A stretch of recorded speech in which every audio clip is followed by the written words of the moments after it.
दोस्तों कैसे हैं आप सभी। आशा करती हूँ आप सभी बहुत अच्छे हैं और अपना ख्याल रख रही हैं। राधा रानी अपनी कृपा आप सब पर बनाए रखें। दोस्तों आज हम लोग बात करने वाले हैं अष्टमी और नवमी की, क्योंकि शारदीय नवरात्रि प्रारंभ हो चुकी है। तो आप सभी को सबसे पहले शारदीय नवरात्रि की हार्दिक शुभकामनाएं। और साथ ही अब हम अष्टमी और नवमी के बारे में बात करने वाले हैं कि अष्टमी तिथि आपको 29 तारीख को मिलेगी या 30 तारीख को, और साथ ही शुभ मुहूर्त क्या होगा, कन्या पूजन हम कैसे करेंगे, संपूर्ण विधि आपको बताऊंगी। कन्या पूजन कब करना है, 29 तारीख को, 30 तारीख को, और हमें हवन पहले करना है या फिर पहले पूजन करना है, और यह गलती नहीं करना है। कुछ चीज़ें बताऊंगी जो आपको नहीं करनी है। कलश विसर्जन आप कब करिएगा, नौमी को या 10वीं को, संपूर्ण नियम बताऊंगी। तो वीडियो हो सकता है कि थोड़ी लंबी हो जाएगी, इसलिए वीडियो को अंत तक आपकी जानकारी के लिए एक एक चीज़ बताने वाली हूँ।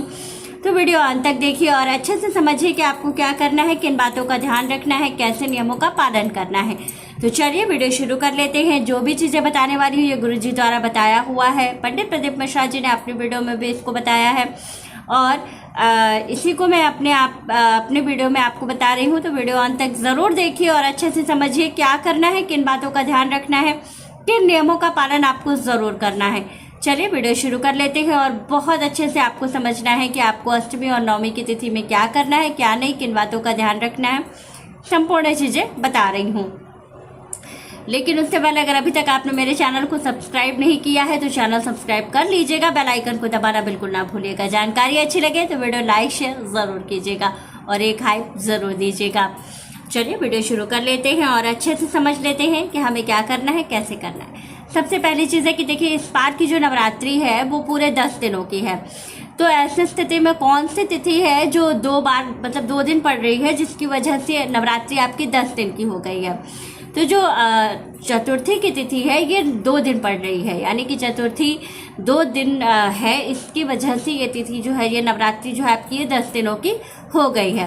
अब ऐसी स्थिति में जो अष्टमी पड़ रही है ये कब पड़ रही है, तो जो अष्टमी का व्रत रखा जाएगा वो 30 सितंबर के दिन रखा जाएगा। 30 जो लोग से प्रतिपदा और अष्टमी का व्रत करते हैं वो सभी लोग 30 सितंबर को व्रत रखेंगे अष्टमी का। अष्टमी का व्रत रखने के साथ ही आपको कुछ और बातों का ध्यान रखना है कि इस दिन बहुत सारे लोग अष्टमी के दिन ही कन्या पूजन करते हैं और बहुत से लोग नवमी के दिन करते हैं। तो देखिए दोनों ही दिन माँ के हैं, आप कर सकते हैं, लेकिन जो कन्या पूजन किया जाता है वो छोटी कन्याओं की पूजा की जाती है, यानी कि गौरी की पूजा होती है इसमें नवरात्रि के कन्या पूजन में। तो आपको जो महागौरी का जो दिन होता है, यानी कि अष्टमी का दिन जो होता है वो महागौरी का दिन होता है, इसलिए कन्याओं का पूजन अष्टमी के दिन ज़्यादा फलदायी होता है।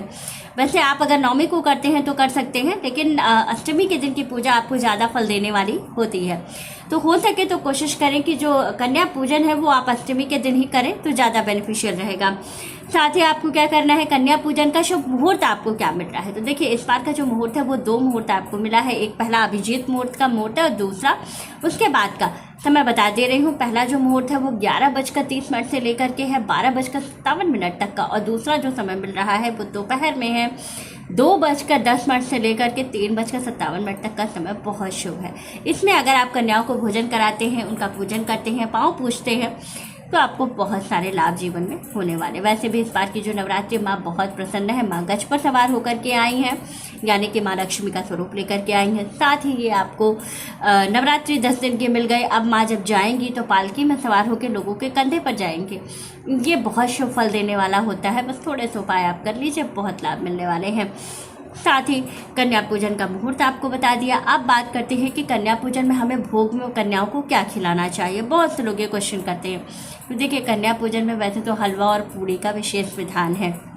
महागौरी को इस दिन भोग भी यही लगता है, हलवा पूड़ी और चने का, और साथ ही जलदार नारियल का भोग लगाया जाता है। फिर उसकी बलि दी जाती है, यानी कि उसको पोड़ा जाता है और वो प्रसाद स्वरूप फिर बांटा जाता है कन्याओं में। लेकिन अगर आप कुछ और खिलाना चाहते हैं इसके साथ तो आप दे सकते हैं, लेकिन इन चीज़ों को ज़रूर रखिएगा। साथ ही आपको केले का भोग इस दिन ज़रूर लगाना है और कन्याओं को केला ज़रूर देना है। इससे क्या होगा, इससे वंश वृद्धि होती है, साथ ही जीवन में बहुत सारी खुशियाँ आती हैं। तो केला कन्याओं को ज़रूर दीजिएगा। साथ ही एक चीज़ और है कि हवन पहले करना है। जो लोग नवमी के दिन करते हैं कन्या पूजन, उनके लिए ये परेशानी होती है कि पहले हम कन्या पूजन करें कि पहले हम हवन करें। तो देखिए जब हवन किया जाता है तो पूर्णाहुति की जाती है। ठीक, पूर्णाहुति का मतलब कि हमारी सारी पूजा जब संपूर्ण हो जाती है तब हम हवन करके उसकी पूर्णाहुति कर देते हैं, यानी कि अब हमारी यहाँ से हमारी पूजा आप सब समाप्त हो गए। दुर्गा सप्तशती का पाठ अगर कर रहे हैं तो वो समाप्त कर लिया जाता है। साथ ही अगर हम 9 दिन की जो पूजा करते हैं माँ की वो हम पूरी कर लेते हैं, जैसे हम करते आए हैं। अखंड ज्योत का विशेष रूप से ध्यान रख लेते हैं क्योंकि उससे पूरे दिन दीपक जलना होता है। साथ ही हमें जो है माँ के विशेष स्वरूपों का जो हम 9 दिन में आराधना करते हैं, उस जो 9वें दिन की सिद्धिदात्री माँ का जो स्वरूप है उसकी हम आराधना कर लेते हैं। क्यों कहा जाता है कि सारी पूजा पूर्ण करने के बाद ही जो है हवन किया जाता है। हवन इसलिए किया जाता है कि अब हम पूर्णाहुति कर रहे हैं, हमारी पूजा आज पूर्ण हो गई। तो पहले आपको कन्या पूजन कर लेना है, इसके बाद आपको हवन करना है। 9वें के दिन का भी मुहूर्त आपको बता दे रही हूँ। 9वें के दिन जो कन्या पूजन का मुहूर्त है वो बहुत सुबह का मिला है। पहला जो मुहूर्त मिल रहा है आपको 9वीं वाले दिन वो सुबह का है। सुबह 9:13 से लेकर के 10:12 तक का समय है। और दूसरा जो मुहूर्त है वो 11:30 से लेकर के 12:12 तक का है। तो ऐसे स्थिति में क्या होगा कि बहुत भाग दौड़ हो जाएगी आपकी। लेकिन अगर आप 9वीं के दिन ही करते हैं तो पहले सुबह की संपूर्ण पूजा कर लीजिए, कन्याओं का पूजन करा लीजिए इस शुभ मुहूर्त में। इसके बाद जो है आप क्या करिएगा कि जो है हवन कीजिएगा।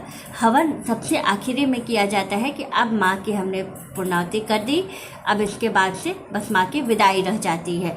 तो फिर जब हम पूर्णाहुति कर लेते हैं, हवन कर लेते हैं, तब उसके बाद जो है माँ की गोद भरी जाती है और फिर माँ की विदाई दूसरे दिन कर दी जाती है। तो इस तरह से होता है। दूसरी चीज़ है कि आप ये गलती मत कीजिएगा कि अक्सर लोग क्या करते हैं कि पहले हवन कर लेते हैं, फिर पूजन वगैरह, कन्या पूजन वगैरह बाद में करते रहते हैं। तो ये मत कीजिएगा, पहले सारी पूजा अपनी पूर्ण कर लीजिएगा, उसके बाद आप हवन कीजिएगा।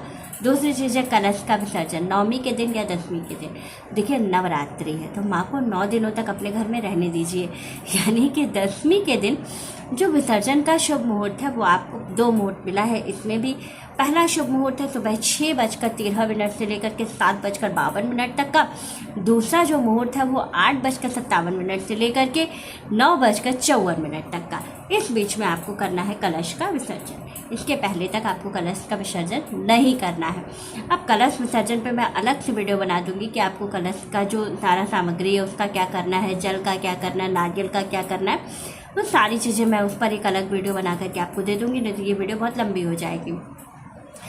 साथ ही कन्याओं को जो कन्या पूजन है इसमें कन्याओं को हमें क्या देना चाहिए, तो कन्याओं को कुछ भी आप दीजिए। लाल वस्त्र यानी कि लाल रंग की चुनरी जरूर देनी चाहिए। दूसरी चीज़ है पैसा, सिक्का या नोट, कुछ भी आप उनको ज़रूर दीजिएगा लक्ष्मी प्राप्ति के लिए। इससे आपको बहुत लाभ होने वाला है। तो वीडियो अच्छी लगी, जानकारी अच्छी लगी तो वीडियो को लाइक शेयर और सब्सक्राइब ज़रूर कीजिएगा। राधे राधे दोस्तों।